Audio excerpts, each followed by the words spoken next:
Any residuals from Netflix will split 50-50. Yes, indeed. Finally, a retirement plan. There you go. Dare to dream. Yeah. And Carolyn, did you want to be co-host too tonight? Or are you happy to be? I'm happy to do whatever you need me to do. Up to you. If you need me, I'll be there. I'm going to make you a co-host just in case. It looks like we're getting a fair number of folks in, so Okay. it would be helpful to have one more. Okay. Where are you? Thanks. You're welcome. That way we have no waiting. Welcome to Lee. Hi, Ruth Ann. Hello, Tracy. John McCormick, Arnold and Temma from Philly. Welcome, welcome. Oh, Getting a good crowd. Hello, on St. everybody. Patrick's Day. Welcome back, Kurt. Really nice to see everybody. great to see you all. Hi, Janet. Glad you're Hi, here. Bergen is well represented. From Bergen, we have Edna and Laszlo and Marianne and Orion. And also, I think I saw Paolo's name Tracy Kelly. and Tracy Kelly and Margot Moss. And me and Ellen, we share Ellen McBride. Hey, Ellen. And we're bi-coastal tonight, both New York and California. Yay, Paula. Third coast. Don't forget that. We have the third coast here. The third coast. Third coast, that's right, Texas as well. Along that Rio Grande. Not near my home. I'm from South Texas.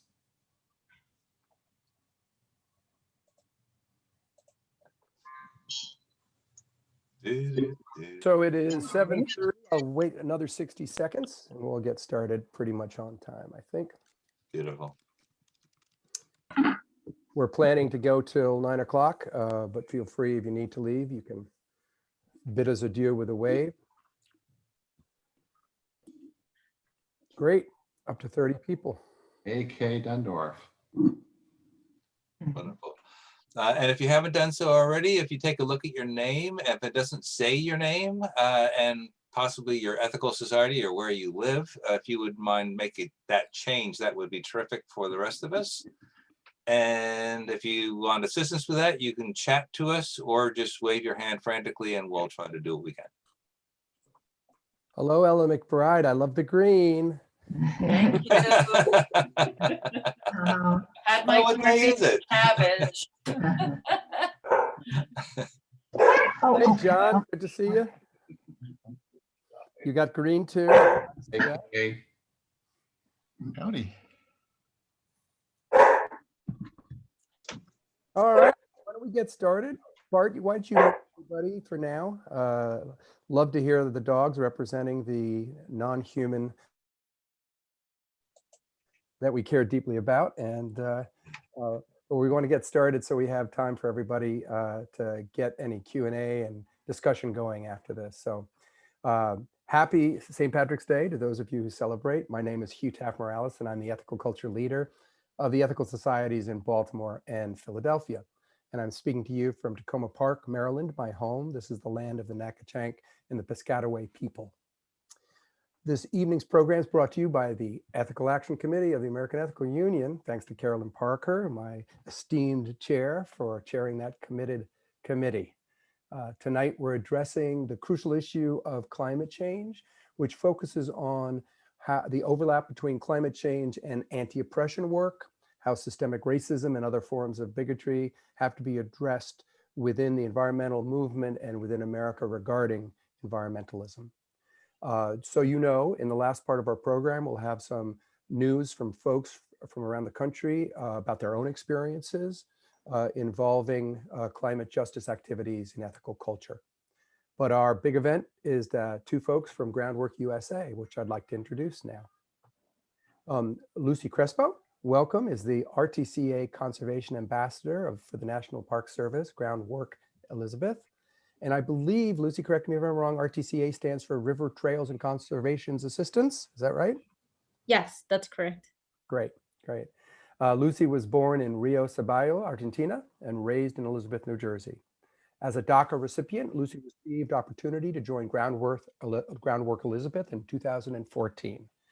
There, she works as Director of Youth Initiatives to expand the capacity of the organization and increase the number of urban youth in green careers by providing them opportunities with federal agencies like the National Park Service, the U.S. Fish and Wildlife Service, the U.S. Forest Service. Over the years, Lucy and Groundwork Elizabeth have worked with many partners to access the truck traffic, air pollution, heat, and flooding through a series of citizen science projects, mapping and connecting the results to its historic origin. Many of you already know Kurt Collier. He is the National Youth Program Director for Groundwork USA, an organization created by the National Park Service and the EPA to help raise the capacity of communities to deal with local environmental challenges. He's created a number of programs with federal partners and supporting agencies to provide environmental job training, resume building experiences, and career pipelines for diverse youth of color in multiple states. He is also an ethical culture leader, having served 3 societies during his nearly 20 years of service, and is currently serving as the interim leader of the Ethical Society of Bergen County. And we are glad to have many members from that society here tonight. As I said, there'll be time for questions and answers. So as we go with the program, write down your questions. Lucy and Kurt, thank you so much. I'm going to hand it over to Kurt, who will interview Lucy and open a discussion between the two of them before we move on to Q&A. Kurt, it's all yours. Great, and hope everybody can hear me okay. It is truly a pleasure to be here tonight. I know that Lucy and I, we have pretty busy days. In fact, we were talking earlier about other projects that we have going on. And so she's in New Jersey. I'm the National Youth Program Director, as was said, for Groundwork, but I'm actually in Norfolk, Virginia, and then also spending my time up in Bergen County, mostly through Zoom currently. But I wanted to share my screen a little bit and kind of talk about climate justice for a moment and how particularly we kind of get involved in these kinds of things. So just give me 1 second to do that.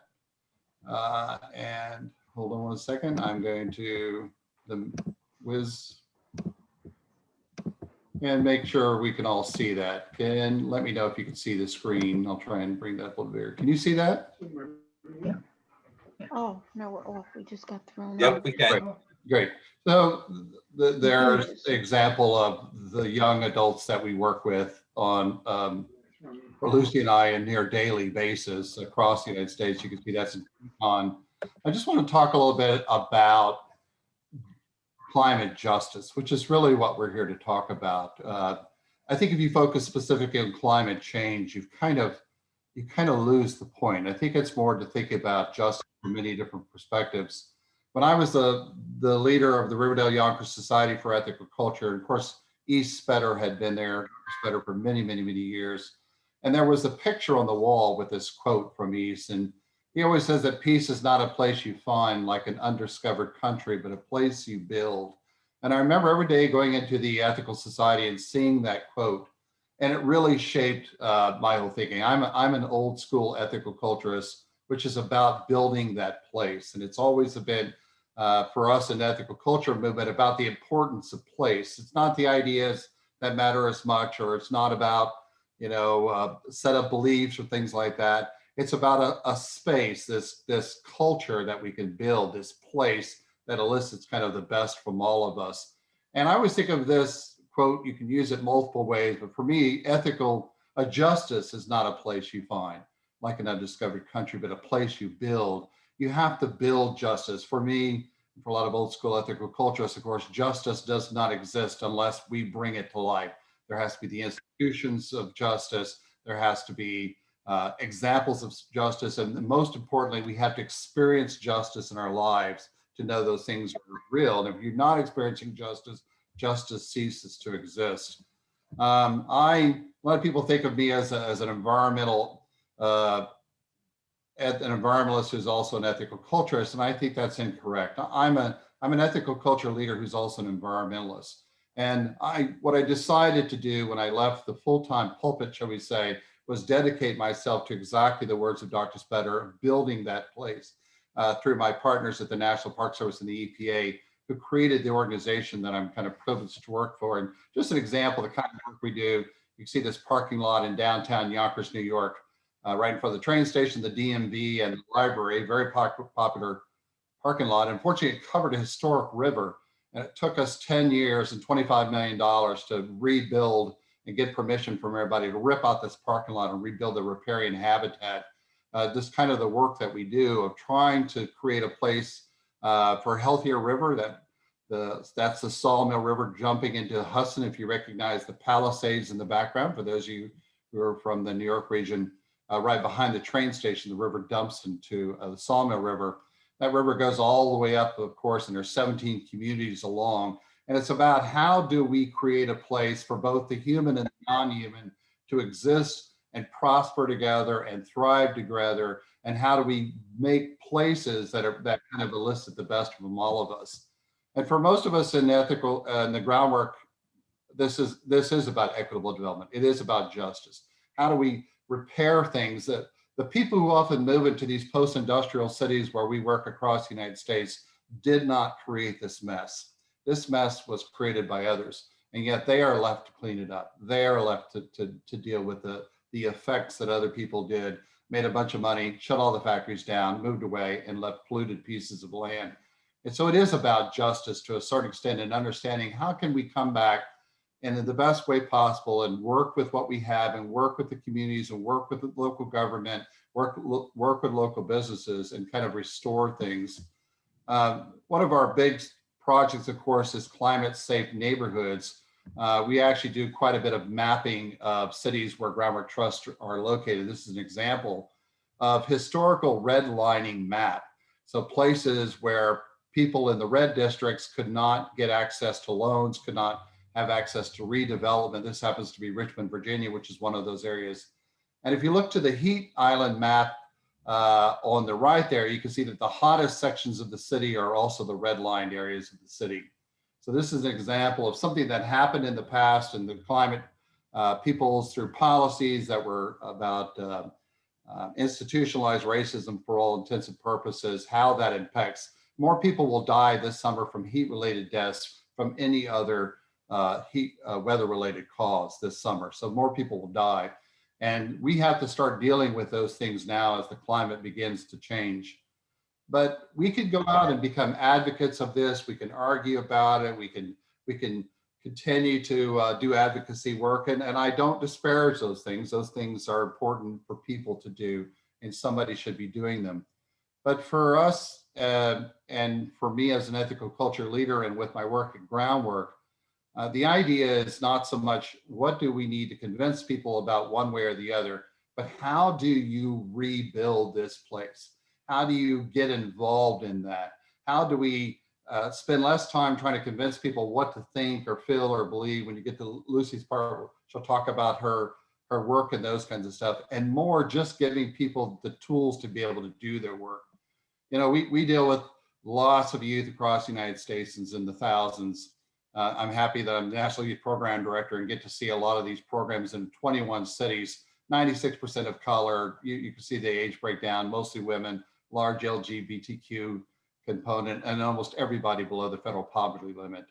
But that's not a problem. That's not the issue that we're dealing with, right?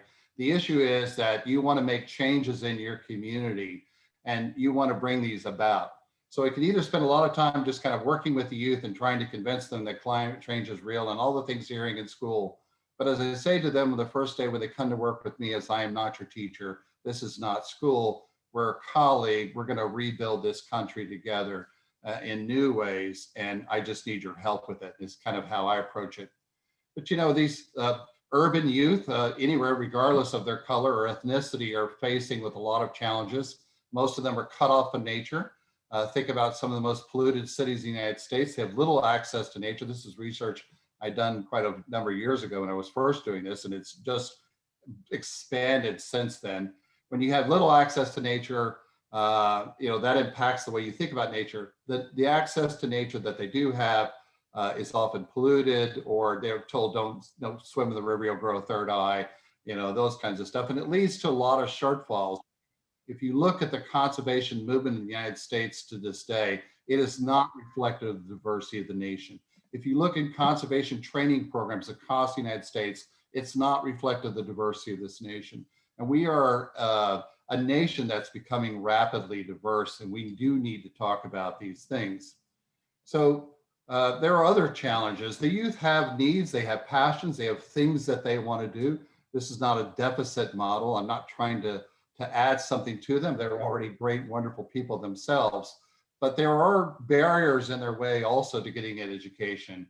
For example, just going to college, majority of these youth are on financial aid, and you get to college and you want to become an environmental scientist, let's say, and you get there, and sure enough, calculus, eat your lunch in the morning and chemistry in the afternoon, and your GPA begins to fall, and they're afraid they'll lose their student aid, so they switch majors, which is we see across the United States.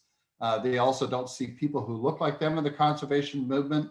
The connections that they make are limited. They go from high schools that may not have, that are under-resourced.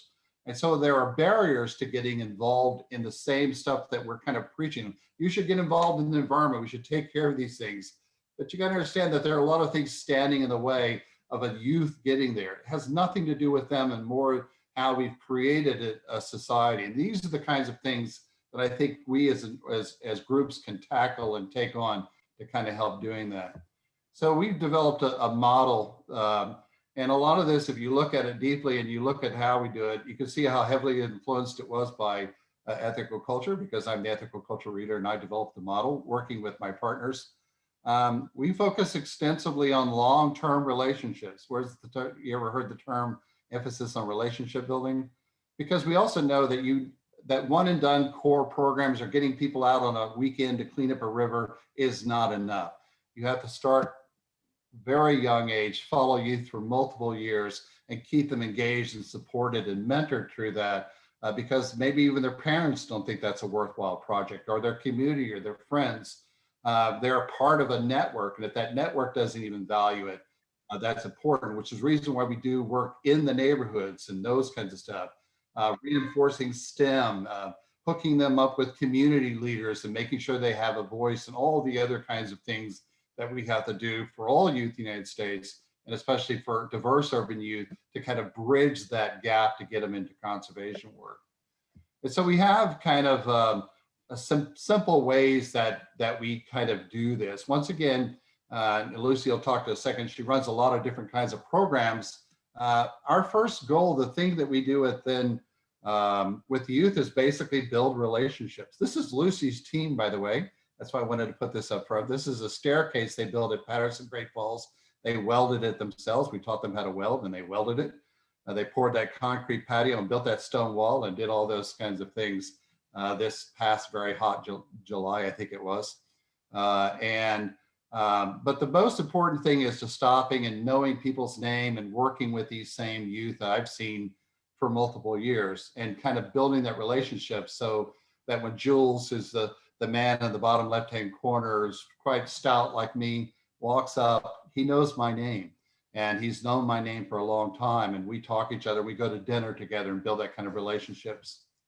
It's extremely important for this current generation to do real world work. I think a lot of times we think we just want to put them in the room and have them understand, learn about climate change or things like that. But this is a very, let me put my hands on it kind of group. They learn best through these kinds of interactions. This is up reducing fire hazards up in Glacier National Park this past August. And it's just, they want to do something that's important. We just talk about this work and how to do it and keep building that up. But the youth, whatever youth you have in the youth group, is to get them doing real world work and put that out there. And that includes putting tools in their hands. This is us down at Booker T. Washington's house in Tuskegee, Alabama, this past year. We're restoring Booker T's home and training the youth how to do woodworking, steel, and construction. And you see the young lady in the corner learning how to do welding.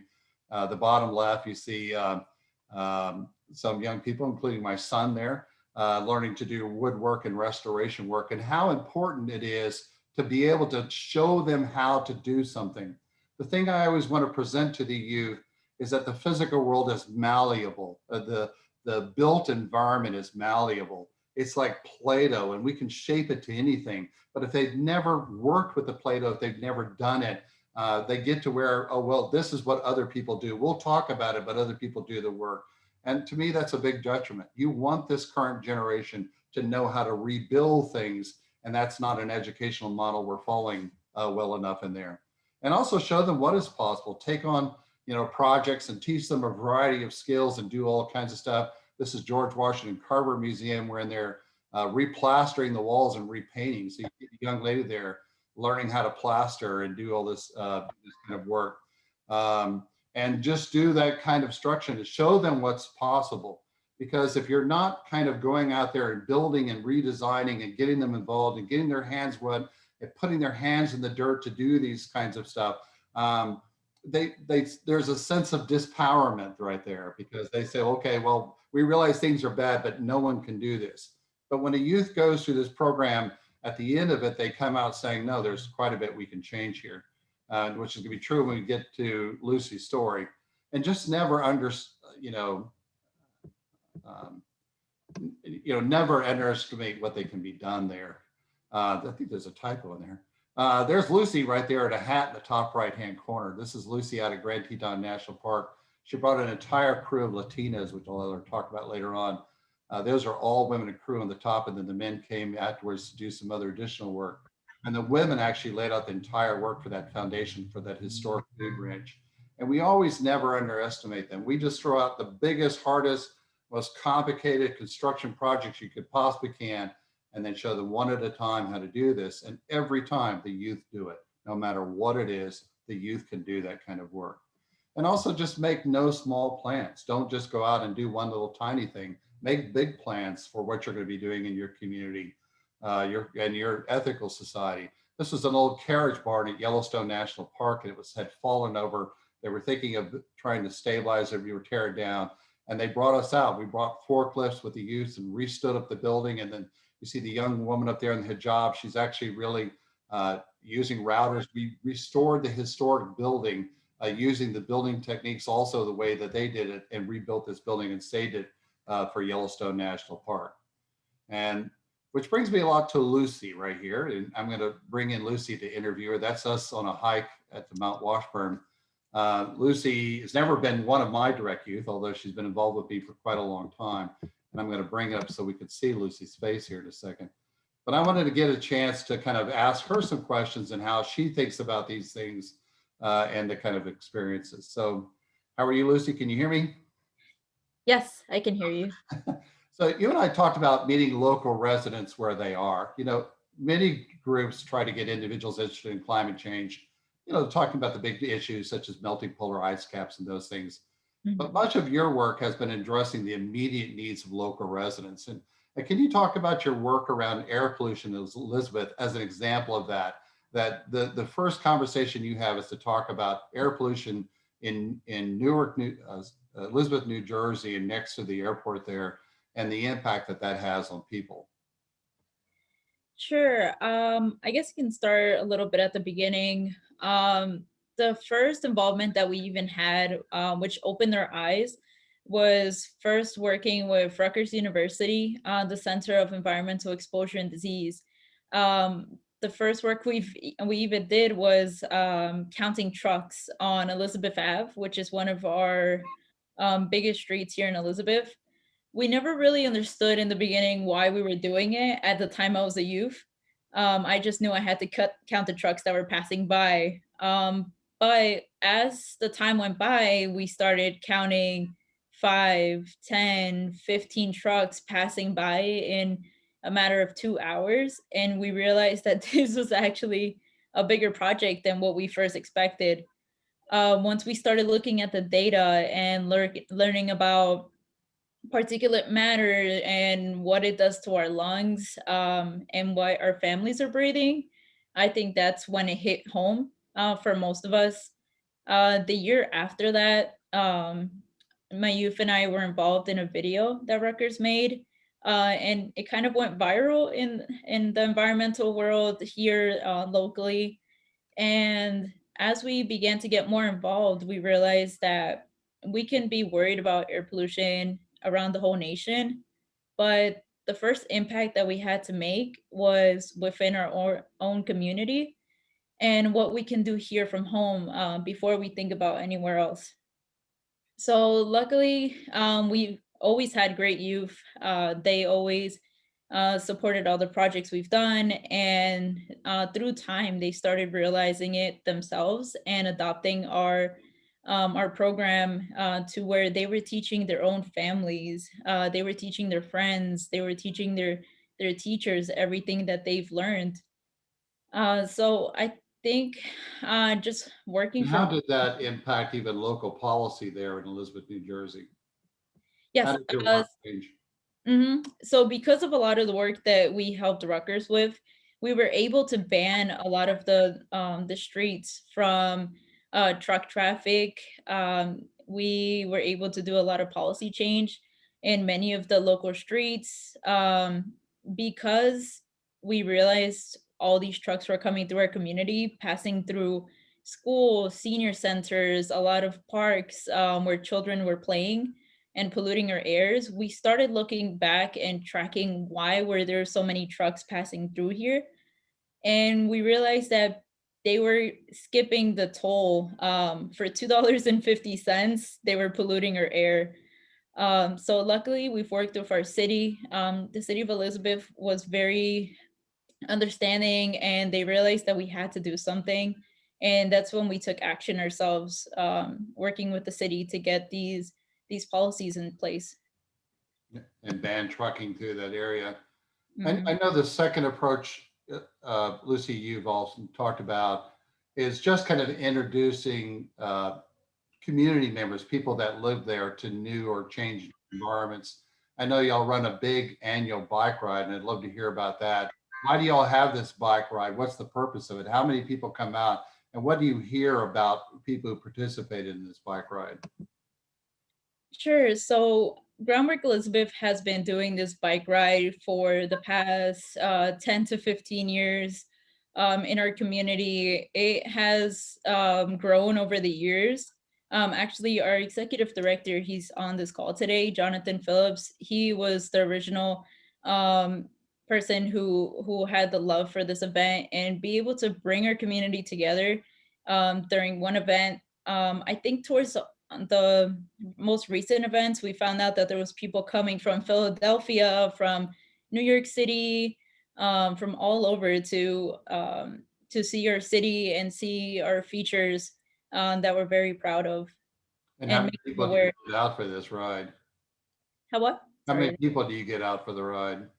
So we get anywhere from 1,000 to 1,500 people.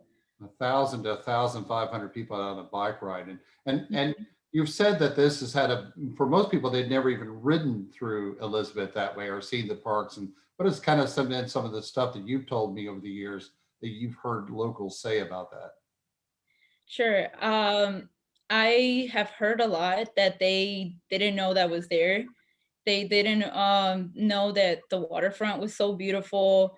And to be honest, 2 years ago was the first time I did it with all of my green team, and we made it almost a tradition to do it every year and be able to see the features and remind ourselves why it's so important to protect our community. Why did you think it was so important to take a group of Latinas out to Grand Teton? And what was the kind of experience of the youth kind of being out in that environment? What did you hear from them?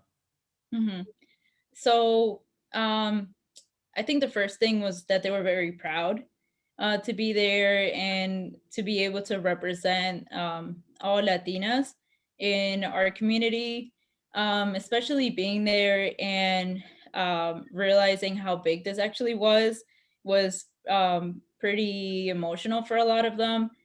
They were learning skills that they weren't really taught growing up, and actually Kurt taught us a lot of those skills with Joe. Why didn't other people teach you that? And you said something about it when we were there. why most Latinos had not learned these skills. Yes. So in our culture, it's not really common for us to learn these skills. I gained an interest in it because my mom actually, we were pretty much the three of us with my mom at home and with my little sister, and we kind of had to learn these little skills. But it wasn't something that in our culture, it's really taught in to all the women. And it's something that being in groundwork, we try to bring that up in them and bring that interest and show them that it's okay for them to do it. Also, they being out there, one of the best comments I heard is, wow, the air is very pure out here. It's very clean, and it's nothing like the air we have at home. So that kind of brought up the interest in them once we got back home, and they realized that they wanted to have that air here too. Yeah, in fact, you mentioned how you've engaged youth in scores of projects over the years, and all of them kind of rely on the youth putting in work, you know, the physical work, the hard work, working on projects throughout New Jersey and in other states. And wildlife refuges, I know y'all go out there, but you do a lot of stuff right there in the center of Elizabeth, New Jersey, with gardens and building in farms and things like that, urban farms. And I think because of this, the youth have keen insights and kind of firsthand knowledge about the environment. They've learned from those experiences just through firsthand and have opinions like the young ladies who went to Grand Teton and says, why is the air here so much fresher than it is back home? Which is a great question to ask anyone. And so your latest project has been to engage, and this is something you've been working on, the youths, the mayor's youth council. So what is the mayor's youth council and how important is it? Do you think that those youth that you brought had these prior experiences? How has their prior experiences impacted the contributions they're making to this council? Sure. So our youth, a while back, contributed to the city's master plan for green building, green infrastructure, and sustainability. Um, it was our way to input our youth's opinions and voices into the master plan for the next 10 years of Elizabeth's history. Um, but I felt like there had to be something more to it. There was a big question in our organization of what's next. What is the point of adding it into the plan and just almost asking the city to do it? Why shouldn't we just work directly with the city to make sure that these things happen and work together with our city to help them make these things happen? So Jonathan Phillips and Jules Tesson, our youth coordinator, put this program together while I was on maternity leave, actually. And luckily, it was a success. When I returned, we actually had the goal of making sure that everything on, or at least the majority of things that were on the master plan that our youth have placed, that we work directly with the mayor to make this happen in Elizabeth. Luckily now, because of our success, a video is coming out of it. It should be done in the next few weeks. But just working with the And city. you said Robert Wood Johnson was interested in that, the foundation also? Yes.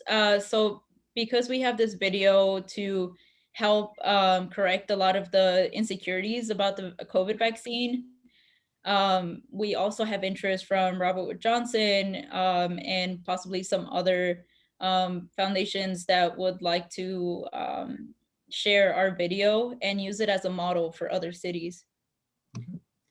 And finally, Lucy, I want people to understand Lucy's own journey. That I met Lucy, I think, God, were you 14? How old were you, Lucy? I was 15. Mhm. You were 15. Yeah.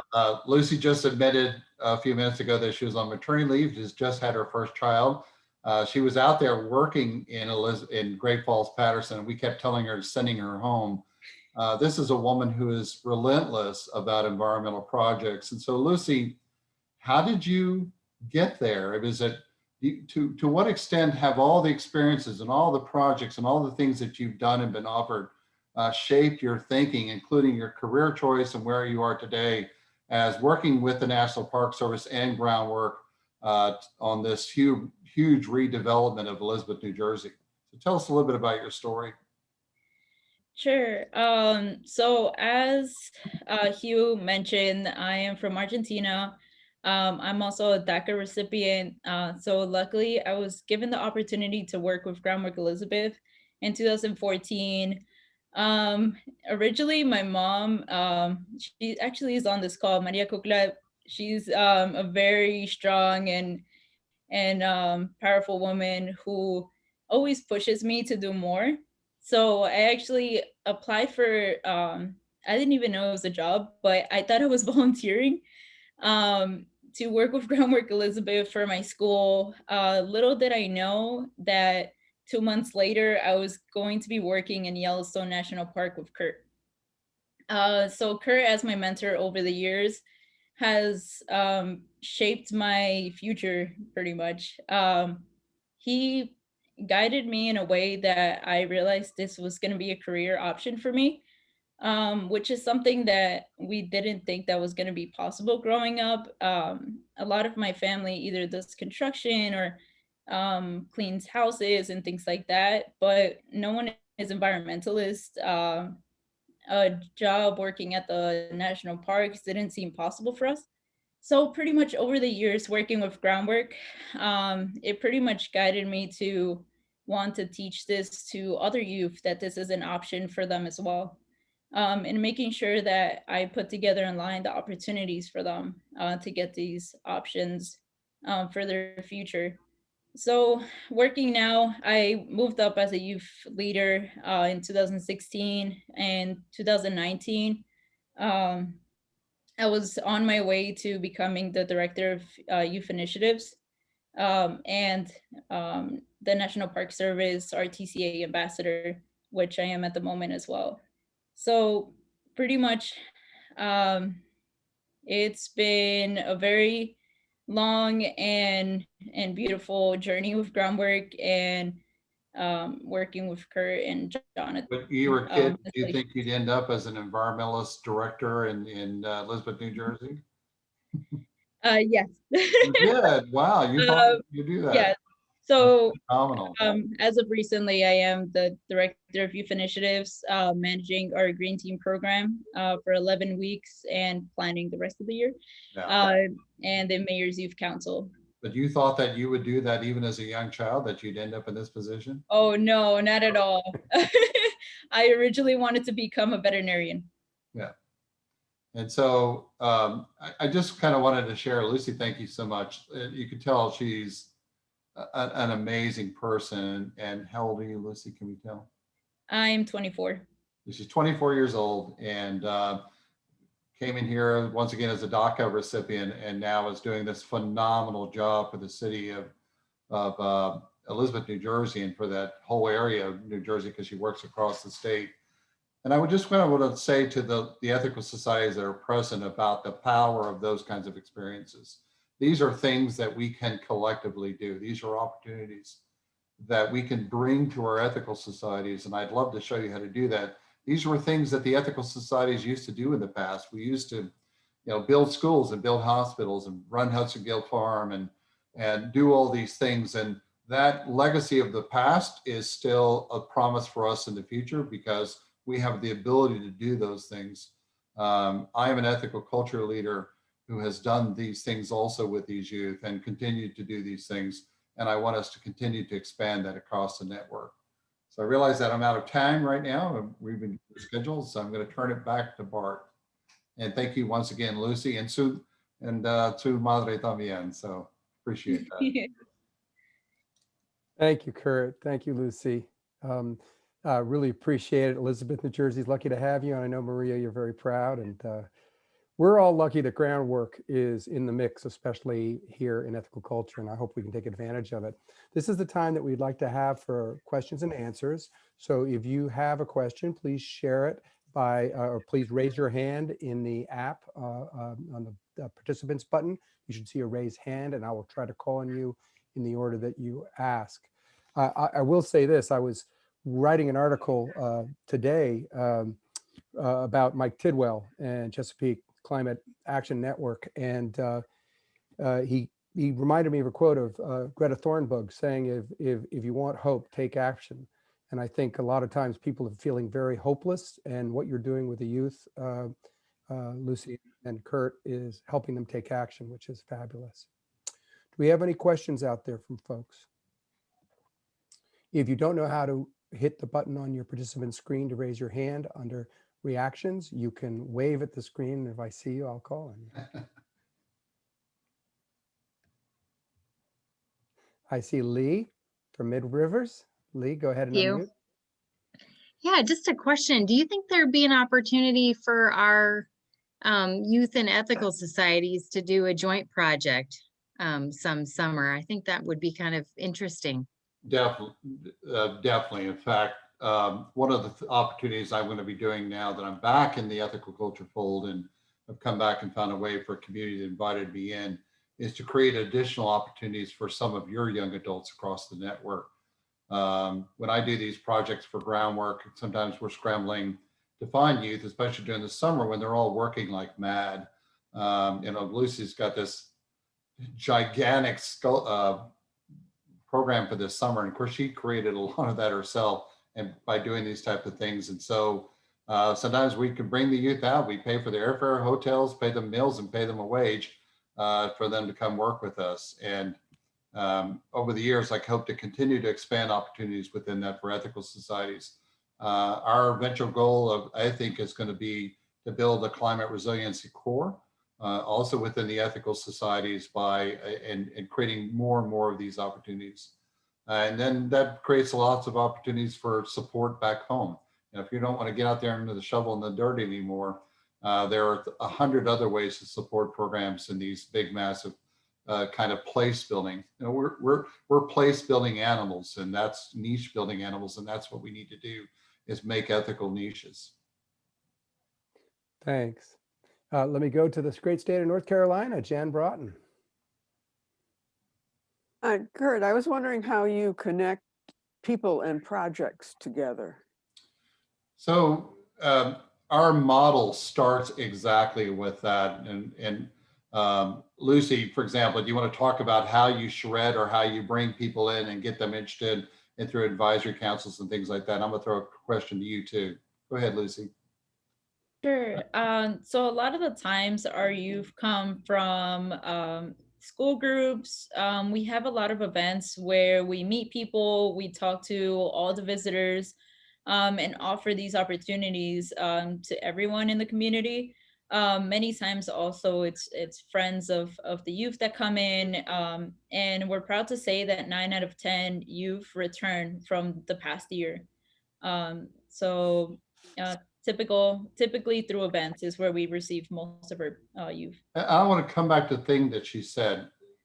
For every 9 of 10 kids out there, they come back to Lucy every year and ask to get hired. We see that across the country. We're dealing with a group of people who want to get involved. And so, we'll work with advisory councils. We'll form those in communities, community stakeholders, local businesses, governments. We're not an advocacy organization, nor are we adversarial, should we say, and wrestle with them, but try and actually build those networks. I just gave a presentation to Schumer's office this past week. We're always trying to build networks because of Monica Weiss, who I think is on this call also, who made that possible. I want to give a shout out to Monica, or other kind of stars that we have across the network. Thank you. I think we have Paula Rochelle from California. Paula, your question? So in our area, the intersection of homelessness and the environment happens because people put their tents in the riparian areas. Is that an area where groundworks, I've heard you talk federal programs, but these are really state waterways or city waterways. What kind of an opportunity is there that we could contribute to?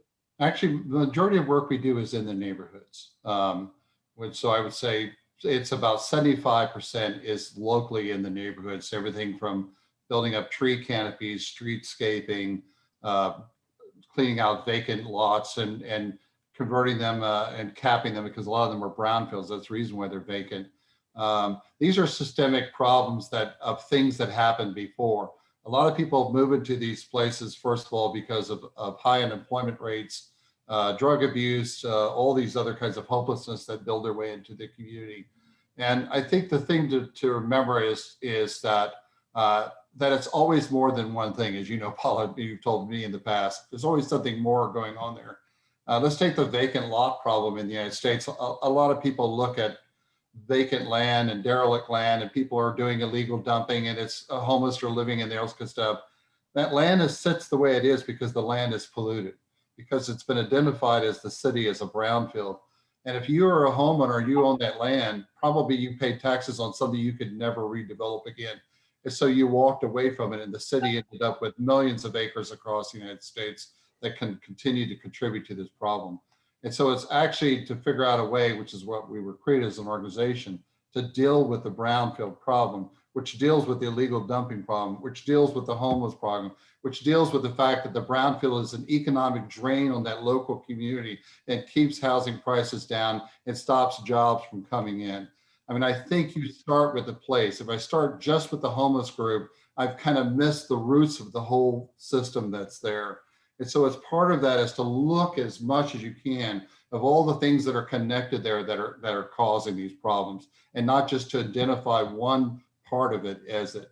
It's probably because it's in an area where things are being pulled down economically, and that's what we can deal with. Thank you. Abby and John from the Washington Ethical Society, do you have a question? Yeah, it looks from the website like you don't have a chapter or any work going on in the DC area. And I'm curious about how things get started in a new area. Well, this is one of the roles I would like for ethical societies to think about. We come into communities because of federal money. So the EPA gives money to us. We reach out to communities. The communities then bring us in to Invited. We come in and do a huge feasibility study. I wrote the one for Richmond, California, Tucson, Arizona, Washington, DC. We spend a full year doing that by bringing all the nonprofits together, identifying the issues. And then if the city invites us in, and promises $75,000 over 3 years, which is $25,000, we release $275,000 back to the community to get them started. So there's plenty of community redevelopment, and many of your local trusts that can help play a role with that if there's areas of brownfields. We were in Anacostia River, DC. So I actually wrote the feasibility study for the city of DC. They took me around quite handily for that city for an entire year, looked at the problems. We created one of our affiliates there in Anacostia, and unfortunately it fell apart. And it fell apart because part of the reason of what was going on in that particular neighborhood of Anacostia was lots of really good competition. If you know, Anacostia is going through quite a big change right now with lots of development groups. But there are other areas outside of DC that we could easily go to. So if any trust is near a community with large amounts of vacant properties and derelict land and things like that, please do reach out to us so we can find a way to move our operations into that area as well. And it ties the ethical society directly to that.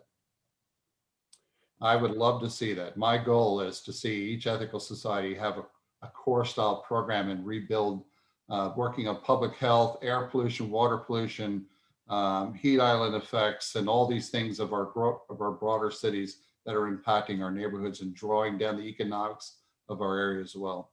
Or just related to that, is there a map of brownfields that people might be able to look at to see if there's some near them?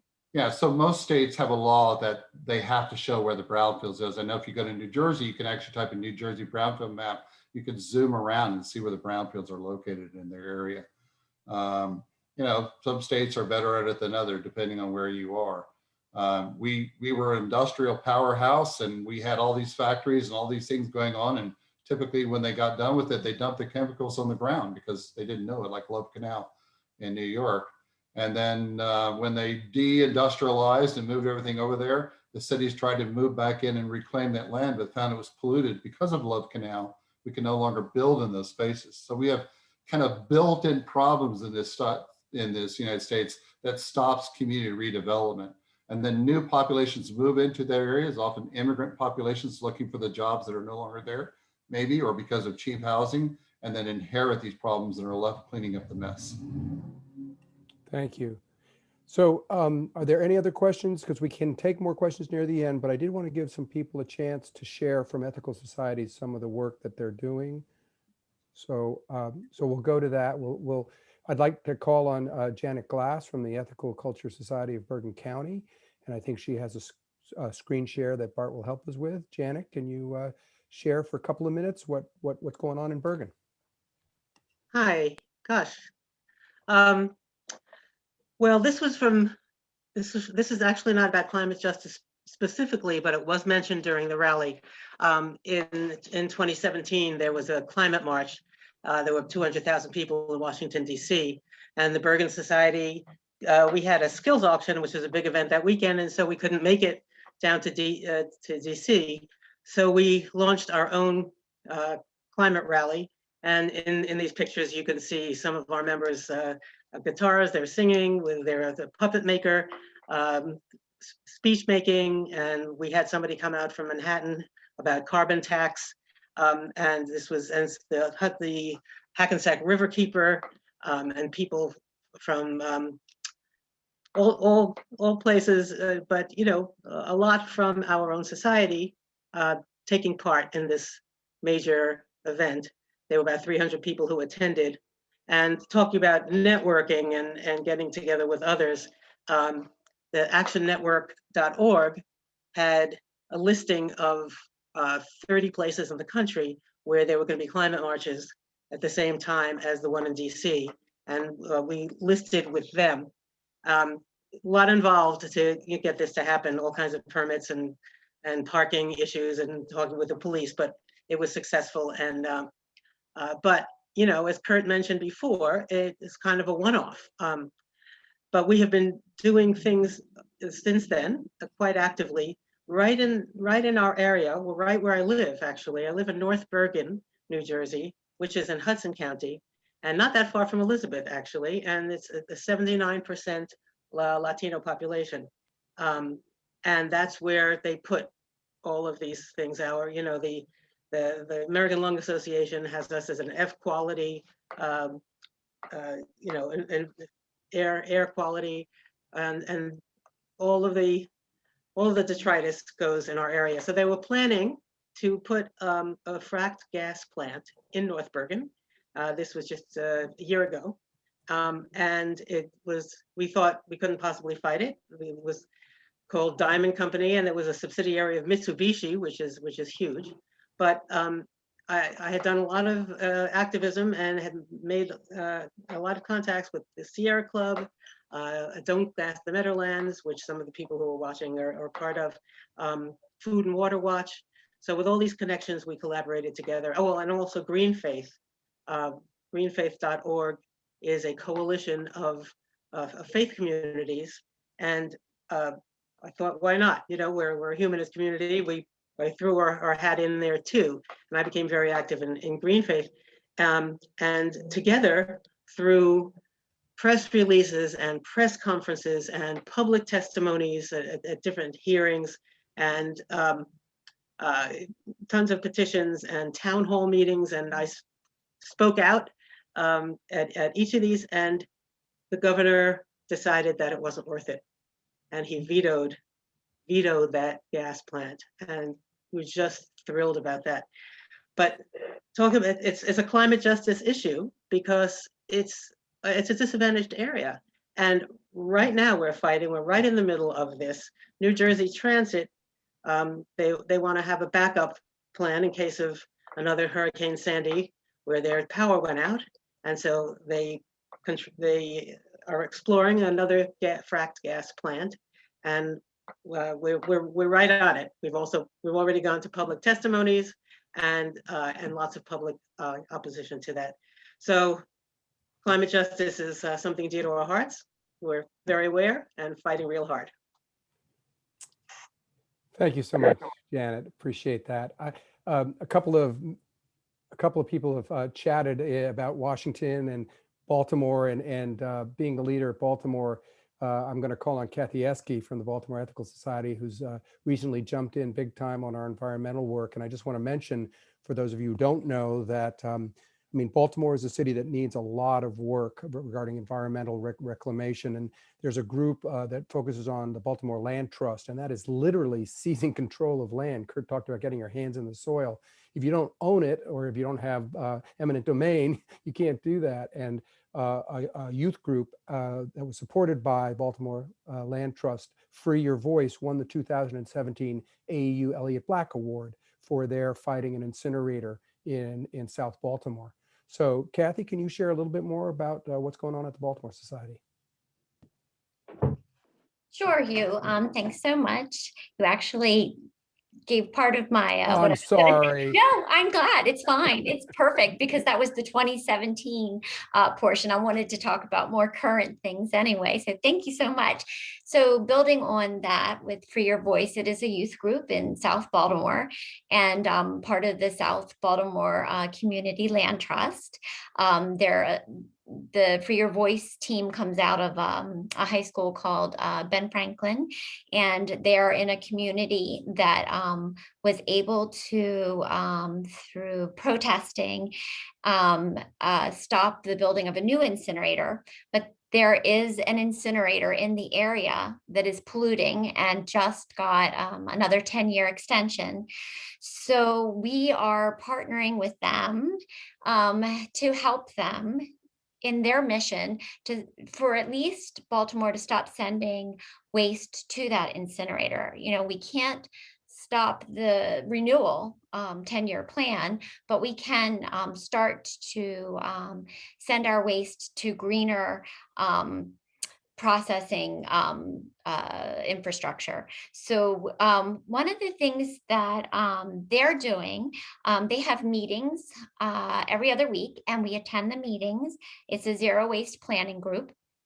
And in that group, they've decided recently, I mean, they've done a lot of protesting, and you know, they're part of a movie that just came out that's called Unbreathable. And but they're also looking at how to get the rest of the Baltimore community locally involved, because it seems like just their part of Baltimore knows the issue. And if we can get all of Baltimore City aware and fighting, the city council will start to hopefully, and the mayor will start to make decisions that are in favor of cleaner air, cleaner environment. So what they're doing right now is they have a speaking PowerPoint project where they're trying to get people to invite them in from different communities to their community associations so that they can bring awareness about what this community is suffering, the asthma, the different illnesses disproportionately. And they are a Black and brown community. So there's definitely a climate justice portion to this. And I had looked to see if I had a community association, and I did not where I lived. So that was news to me. But I thought, well, my community is the Baltimore Ethical Society. So we just recently have partnered with them. They're featured in the movie Unbreathable, which is a half-an-hour independent film that's making the local film festivals. And we're showing their film right now. You can actually get in touch with us and we can send you a link. There's free viewing of it until the 22nd. And this movie is about air pollution. And it's put out by, I think, the American Lung Association, or at least that's one of the partners for the film. So a lot of really good information in the movie. And again, Baltimore's represented as one of the communities that's affected. And so we're showing the movie. You can watch it virtually if you contact us.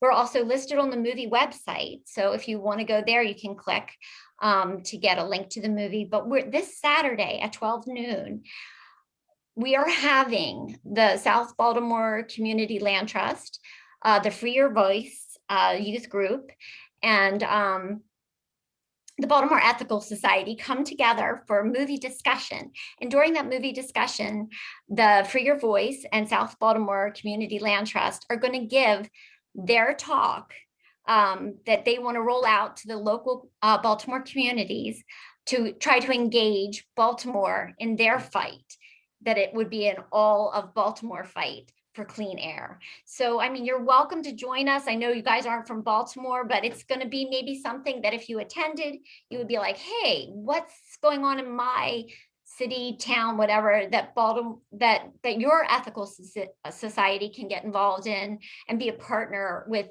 local community members trying to do climate justice work. Kathy, thank you. Would you mind putting your email in the chat and people can grab it and write you about the film and the efforts you're doing? No problem. Thank you. I appreciate that. Jan Broughton has a little something to talk about the Poor People's Campaign and climate justice. Jan, is this a good time for you to share? Yes, thank you. And just before you do, I will remind people, if you have follow-up questions, put them in the chat and I'll get to them after Jan and one other announcement. Okay. I'm a member of the Ethical Action Committee, and along with the AU board, we're encouraging people to look at the Poor People's Campaign as a vehicle for joining up with other groups that might have things that we would be interested in doing, and some of that includes environmental justice and climate change activities.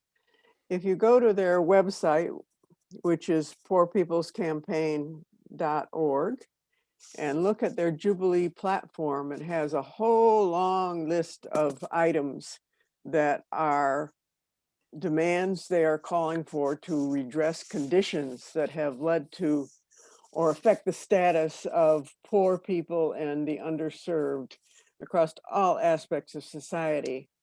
And part 4 of this Jubilee platform is to secure the blessings of liberty, the right to health and a healthy environment. And it's concerned with the disparities in health access and environmental racism. And it also addresses climate change. And I did not pull out that much stuff about environmental justice, but it has to do with obviously the things you've been talking about, how the air quality affects mostly poor people, people of color, and how industry and other chemical involved structures are located near those neighborhoods, and other things that make their lives very difficult. And so under the climate change, they have three parts of this health right to the healthy environment are addressed, and declaring climate change a national emergency, establishing a green job corps within the Jubilee Jobs program, and making a full financial assessment of the environmental damage knowingly caused by fossil fuels and extractive industries. And under each of those broad categories are increasingly granular items to look at. And I'm sure that in your communities, there are things that would be suitable for things you probably are already doing, or things that you can look for to do. And the other thing that's going on with the Poor People's Campaign is a first 100 days, 14 priorities to heal the nation. And they're focusing on voting, poverty, and healthcare. But one of the demands in this first 100 days, 14 priorities, is to use the power of executive orders to meet these demands means reversing all executive orders of the previous administration that have exacerbated systemic racism. And one of them is climate devastation. And one of their points was to sign back up with the Paris Climate Accord, which has been done. So I would urge you in any case to be familiar with the Poor People's Campaign, and they're getting much more national coverage. I believe the Reverend Barber, who was one of the co-chair, was on MSNBC the other day. So it's beginning to be known as a national force, and I think you're going to be hearing a lot more about them in the years to come. Thank you, Jan. I appreciate it. We have a couple of other societies that are going to report in a little bit, but I did want to go to Steve Meskin, and then I had a follow-up question. So Steve, what's your question? Well, the issue, I think, for me as the resident curmudgeon is that climate change and environmental issues, although similar, are really different things. And I am excited about getting young people involved in environmental issues. But I think we really have to be very careful and honest with them, and not to sell them that these environmental issues that we're helping are going to do anything for climate change. Climate change is so big, and as the speaker we had a week and a half ago in Baltimore talked about, climate change is a policy problem, and the policy problems are not something we can do by hand. It's organizational work. Now, getting people involved, getting people motivated is great, but you don't want to mislead them, and you want to sort of ease them into the importance of work, of the other kind of work needed for the existential issue of climate change. Lucy and Kurt, what do you say? Any response to that? Yeah, I mean, I've heard that kind of position put out there before. Part of what we need to do in America is change the economy. We change the economy also from the bottom up, not from the top down. And what we need is innovation. A lot of the types of stuff that we're talking about in the other projects we work on are around innovation and bringing those kinds of things into communities. If we don't have the workforce for the next green economy, we're never going to get there. And so all of the policy that we have, if people still need jobs, they still have to have power, they still have to have infrastructure, they still have to have ways to get power distribution from green sources. We still have to build new kinds of products. We have to rebuild the surfaces in our roads. We have to replant our forests. All those things that I agree with you, Mr. Meskin, which are humongous things where we require a new workforce. And what I strongly encourage is that everybody be preparing right now and building that up, including preparing that new workforce and then creating the innovative kind of projects. Each of the ethical societies could take these on as well. They could start innovation projects. There's no reason why you couldn't be doing anything from using mushrooms, from making furniture, which is what people do, or clothing and those kinds of stuff, and training people into that. And it's going to take a big thing. And I get what you're saying. Climate change is this big, gigantic, global system that is almost out of complete control of anything that we can have to do. But the solutions and the step back from that and rebuilding a different economy are one of the things that we have to do. And so I'd rather say, rather than do nothing, that we do as much as we possibly can. And because when climate change does come, and we don't have the amount of arable water, arable land, and all these other kind of stuff, we have to have a workforce ready to provide the food. As you said, the existential issues as well. So that doesn't stop us from what we're doing. And I understand how big these things are. But policy alone, I think, is not gonna help us either. Lucy, do you have anything to add, especially about that element of feeling overwhelmed by the whole process and how you deal with young people and with that issue? Definitely. The first thing I'd say is that the youth are more than capable of creating the solutions for a better tomorrow. Here in Groundwork Elizabeth, we count on our youth coordinators and our youth leaders to come up with solutions and work towards that. They have showed us more time and time again that they are very smart, very capable people who in one way or another will be left to deal with these issues. I personally rather have them prepared to deal with these issues than to be left out in the open. And just like Kurt said, these are issues that are huge. They're huge issues, but in one way or another, the economy is one of the ways that we can fix it locally first. Thank you, Lucy.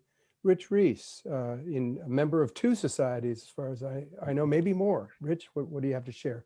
You've been very involved. Well, I'll be a member of 2 for now. I'm actually been a member of the Washington Ethical Society for over 40 years. And for a large portion of that time, I've been very active with what we used to call the Earth Ethics Committee, and it's now become the Earth Ethics Action Team.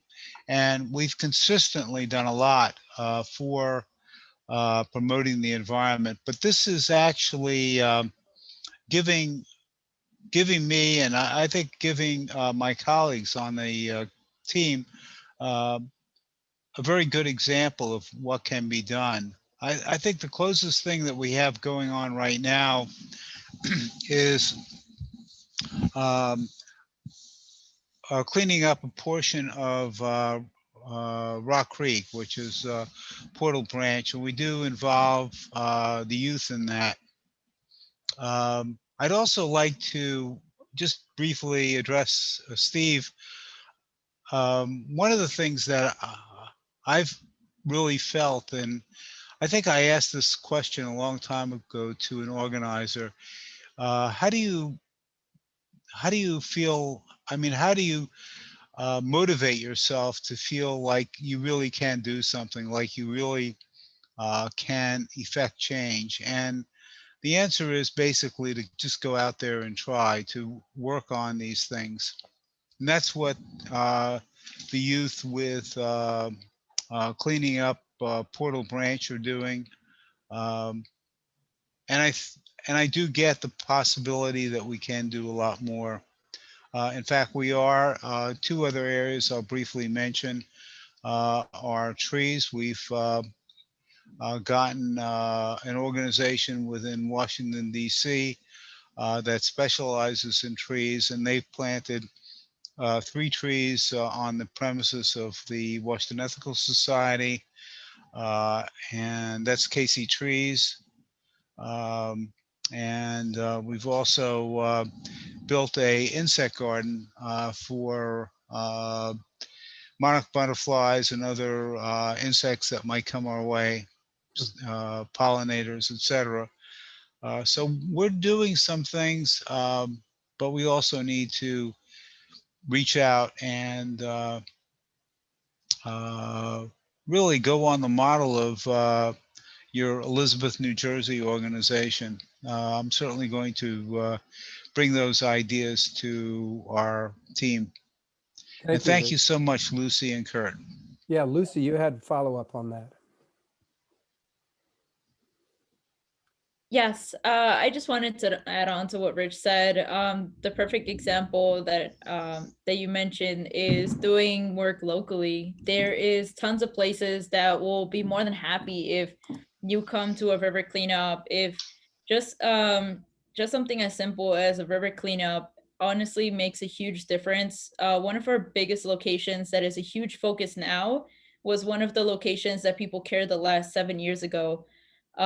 We've taken out shopping carts, everything you can imagine, tires, car seats, anything that you can imagine was in that river. Now it's the first time last summer we saw turtles return, deers, which I know is something that is not too big for other people, but here in Elizabeth, it's the only location we've ever seen a deer locally. Fox, so many species returning, that's an impact that we made locally, that is easily to do, you know, by you as well. Gardens, anything to help even the children understand how important this is. Um, that's something that you can do on your own. It doesn't have to be saving something on the other side of the country or the world. There's always something you can do by you. Thank you, Lucy. Appreciate that. I just want to share, I see another hand. I'll get to that in a second, but I wanted to share a little something because Jen Scarlott from the Riverdale Yonkers Society for Ethical Culture couldn't be here tonight because she's at a meeting right now, a New York statewide Climate, Jobs, and Justice Week of Action meeting for April 5th through 9th. But she shared, this is what she shared. I just want to share it briefly. She said, the organization that RISEC helps coordinate, that she does, is the Bronx Climate Justice North. Arose during those intensive months around the coalition building leading to the September 21st, 2014 New York City People's Climate March, that huge march. Riverdale Yonkers Society provided crucial support, meeting space, membership since the earliest days. I think that's something that all ethical societies with buildings should do, is look what local groups need meeting spaces. They prioritized working with longstanding environmental justice organizations in the South Bronx, emphasizing the deep intersections between climate and environmental justice and racial justice. They've worked with coalition forces with local, state, national levels to address food insecurity, health injustice, environmental racism. She said, we are a voice for a Green New Deal rooted in social justice movements, progressive labor, climate youth, indigenous people, and eco-socialism. We prioritize local New York work in support of the #NoDAPL movement at Standing Rock. And we continue to work in coalition for the movement for Black Lives and organizations around New York that emphasize the critical need to center racial justice in all climate work. So maybe after Steve, you'll have a follow-up, but after that, I would like to just talk a little bit more about coalition work that you do, Kurt and Lucy, with racial justice organizations. But first, Steve, you had just a quick follow-up? Yeah, I just want to respond. Kurt, I think your answer was great. I don't disagree at all with what you say. My only point was that we need to be honest. That's all. Honest with the people we're working with, and honest that there are really two things going on. There's the big picture and there's the personal picture, and I think both are very important. Thank you, Steve. I totally agree, Steve. Yeah. Kurt or Lucy, or both of you, could you just speak for a minute about which racial justice groups that may not have had their eye on climate justice that you think are beginning to see more work there? I can talk a little bit about Philly, but can you, what's the interface between groundwork and environmental groups and groups that started in racial justice issues and are moving towards climate justice? Well, for me, I think one of the first things that we need to do is that to understand that the biggest group right now, which is stopping climate change policies and the biggest disbelievers in climate change, is white America. And that we need to understand that actually Black America routinely votes for policies for climate change far above the white community. The people we need to be talking to are ourselves. That's the racial justice that we also need to bring, is the fact that too many white Americans are out there and trying to stop us for basically what are quasi-religious or political reasons, and not doing enough coalition building. I'll give you a little example of that, because you just mentioned Riverdale Yonkers, and I'm so happy to see that they're continuing to work. And I worked in Yonkers for 10.5 years. And for 10.5 years, we were trying to create a greenway that actually goes from that daylighted river that you see all the way through the southwest of Yonkers. And Yonkers and the Bronx share the same border right there at Riverdale. the idea was to create a way for the people in Yonkers to get down to the subway station in Yonkers, New York. So right now, the subway ends in Yonkers, in the Bronx, at 242nd Street there. You then get on a bus and you see all the people from Yonkers all standing there without bus stations in the rain, practically waiting for a bus to come that then can take them up to Yonkers. And so our vision was to work with coalitions in the Bronx and various parks department and come down with this big urban greenway that when it got to the border at the Bronx, there was Van Cortlandt Park, and to create a greenway through that. We got stopped. We got stopped right there because frankly, they didn't want people from Yonkers coming into the park. And they came up with what essentially for me were a bunch of reasons that did not make scientific sense, that somehow this would mess up bird habitats, even though we were trying to send it close to the road and even in the Audubon Society. So we have to understand that there are systemic things that happen in this country also that stop. It's not sometimes for a lack of will, it's for other reasons. And that was a prime example. We could create a place and there's 1.4 million riders a year on that one bus line. Of, that's obviously multiple people maybe riding the bus who use that one bus line to go from the Yonkers to that, who would love to have a green trail to ride their bike down without getting hit by a car, which happened to a couple of even of our youth. And yet that got blocked. And so these things that happen, Standing Rock and some other places happen in New York City, they happen in Washington, DC, they happen in Baltimore, again and again and again. And that's the honest conversation that we also need to have, is that we had to find a way to convince us. People like Lucy are plowing ahead and making the changes that need to be happen to the much that we can do. And what we need to find a way is to continue to empower them. So Lucy, do you want to add to that? Yeah, just really quickly, we also recently started working with the NAACP here locally, and our youth coordinator is actually working on getting 30 youth to get their fees covered to be members for a whole year, which is pretty exciting. And we have 6 events planned to work together here in Elizabeth as well.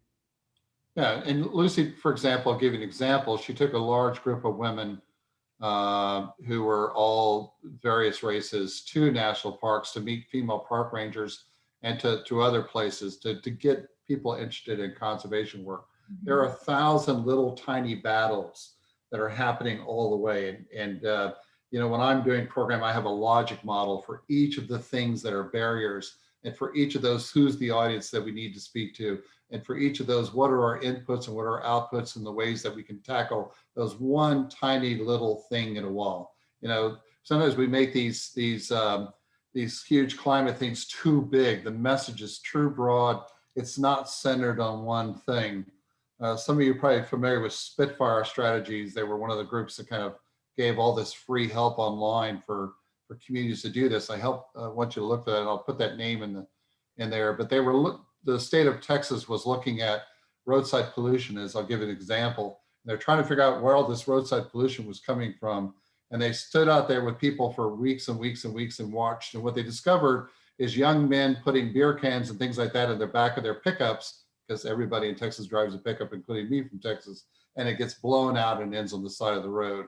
And so they started a campaign just directed towards young men in Texas called Don't Mess with Texas. And it was that, you probably heard that, it was not for everybody else. It was for one specific audience who was leading to one specific pollution problem that was accounting for the majority of pollution on the highway.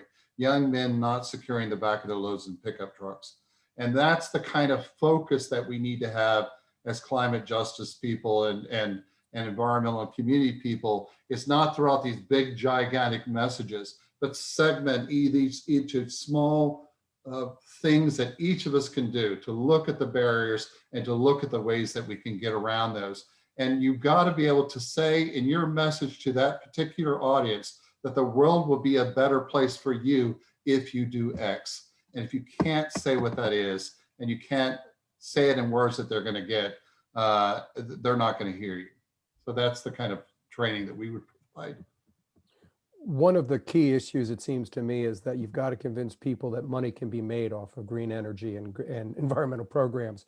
Can you talk a little bit about that? Because that seems to be a systemic fulcrum that we need to make Yeah, sure. I raise $1 million a year off these issues. We luckily live in a nation that is very generous in multiple different ways. I mean, what do we give, like $1 trillion, some humongous, number I just made up, each year in charity? It's some humongous number. There is enough money in our economy. We're the wealthiest, still one of the wealthiest nations on the planet. A lot of access to resources and privilege that other groups around the world simply do not have. And I think one of the biggest mistakes in ethical societies frequently make is we don't think that we should be going after government monies because something about the separation of church and state, which all the other churches, and that's since the 80s, have blown past. Your local Baptist church is getting large amounts of federal dollars to provide food, shelter, and other kinds of aids right around the corner from your society, probably. And that's there is money from that. There are no barriers whatsoever for your ethical society to go after federal dollars to help tackle these problems. The only thing we'd lack is the capacity and the training to do those things. But those are simple things that we can focus on at ethical meetings of learning how to do those specific things. I do want to give a quick shout out to Jules Tetson, who I realize is also online. Jules is another example of, Jules, if you could bring yourself, his name is T-E-Z-E-N, if someone can bring him up here for a second. And I wanted to hand this off to Jules and Tesson for just a second about how he sees his community and how he gets his community involved exactly into these issues. So can we bring up Jules for a second? Jules, you there? Jules, Yeah, I'm here. turn your video on? Start talking and I think they'll find you. Yeah, I'm actually in a really bad spot to show my face. You know what? It's fine. I found a light. Hello everyone. I'm Hi, Jules. Jules. Hi, Jules. I'm from New Jersey, and I've been working with Kurt for the last, I want to say 5 years now, and with Lucy about the same. And I grew up in Elizabeth majority of my whole life. I love the whole town, the whole city. And straight after high school, with groundwork and their whole the message, they really got me into conservation and caring about the environment. And there's this one quote that really stuck out to me for like the longest time. I remember it was the first time I went to Yellowstone, and it was with Kurt. He was doing like the morning announcements, and he was giving inspirational words. And he said a quote from, I forgot where it was, but the whole essence of it was, you can't love something that you don't understand. And that really stuck with me for since then. And that's really like the mantra that I go by when I'm going out to the community and just trying to engage everyone to get more into the environment and trying to help out. Because I believe that with education is the key to power. That's the one huge thing. So if we're really open with our community and we try to sit down and really explain all these aspects for them to understand, they take that and then they go home, they have dinner with their families, and around the table they speak about it, and then their friends speak about it, and that's how the word just spreads out. So yeah. And I have to give credit to Jonathan, who's actually their boss, not me, who did a lot to shape their thinking. I appreciate the shout out. But Jules, does the average citizen in Elizabeth care, and how do you think they could be brought to care about climate justice and climate issues? I mean, how did you come along? Did you wake up one day and said, I care about things, or how did you end up where you are as one of the youth program leaders there in Elizabeth, New Jersey? Well, to answer your question, it's not the first thing on everyone's mind about the climate and the environment. It's there on the list, but there's higher things that pique their interest more than that. But it doesn't negate the importance of it. So how I got a part of groundwork was after high school, I didn't know what I wanted to do. I was actually going to go to school for music.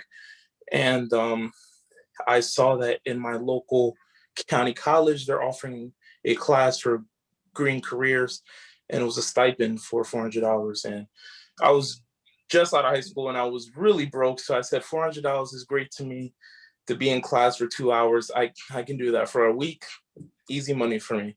So I did that, and that's where I met Lucy. And she was really like diving into everything with trail building and the Appalachian Trail. And like, I've heard of all these things before in my lifetime, but I never really thought that, oh, I can go there. That was like the one thing that I wasn't able to connect. So afterwards, I spoke to Lucy, and I was just really grew. I felt her passion in it, and I was like, wow, like I want to get involved. And after that, I actually got hired on the spot to work with her for the month of August of that year of 2017. And from there, it's been history.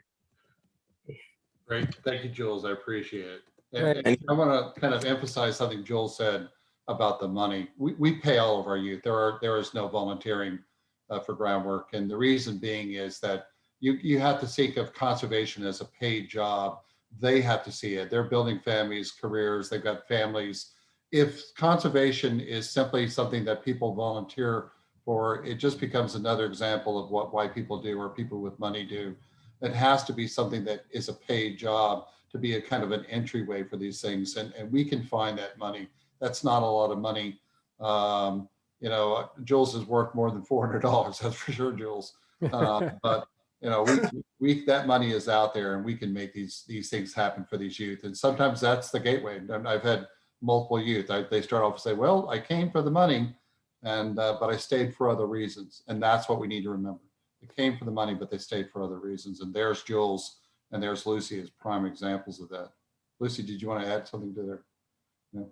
Yeah, and I think the greatest part about having Jules around always is that apart from being such a hard worker, he made me realize what kind of leader I wanted to be, modifying the program to what the youth wanted, not to what I've seen the program be over the years, and just replicating the same thing over and over. But how do we listen to the youth and the needs of our young adults, to what they want to learn and to what they possibly want to have in a career, making them try these jobs and seeing if they even like it before they go into it.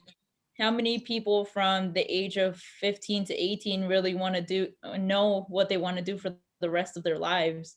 But we see it as an opportunity for us to show them that either they like a career or they don't, and they have enough time to change it. Jules actually asked me if we can have wildlife conservation in our programming, which we've never thought of before. And I worked over the years to get him what he wanted, to get him the things that he craved and what the other youth craved, which has been really interesting and truly made our program grow. If you need a musician for a gig, hook up Jules too, okay? Of course. Or photography. Good calendar there. So we're over time now, and I think we should probably begin to close out. I just want to say, Jules, thank you for hopping in here. Appreciate that. Lucy, Kurt, thank you so much. I think we all realize that now it's our turn. You guys came tonight and you gave us some inspiration. You gave us some ideas. I hope that people from various ethical societies will get on the Groundwork website, take a look at what you're doing, get in touch with Kurt. We can try to see how to work forward. But the main thing is, let this evening be a way to give you a little bit more energy, a little bit more dedication. Most of you who showed up tonight were preaching to the choir. So we need to go back out there and convince other people that we need to do work that is real. We have to pay folks that are in this sort of work, make it something that we can build our future on. Bart, Carolyn, thank you for hosting us tonight. And again, double thanks to Lucy and Kurt. Thank you, Hugh and Bart. Appreciate it. Thank you all for coming. Thank you so much. Take care, everybody. Bye-bye all. Take care.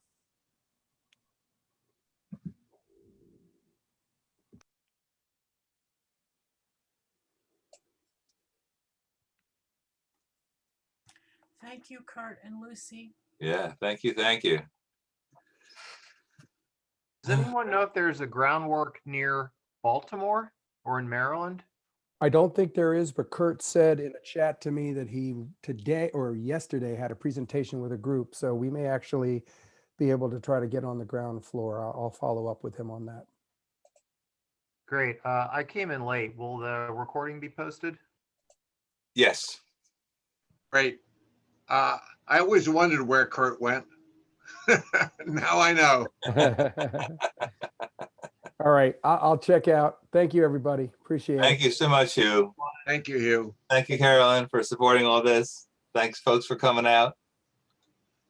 And I think I'm going to just end this session. So have a great night, everyone. Bye. See you in the morning.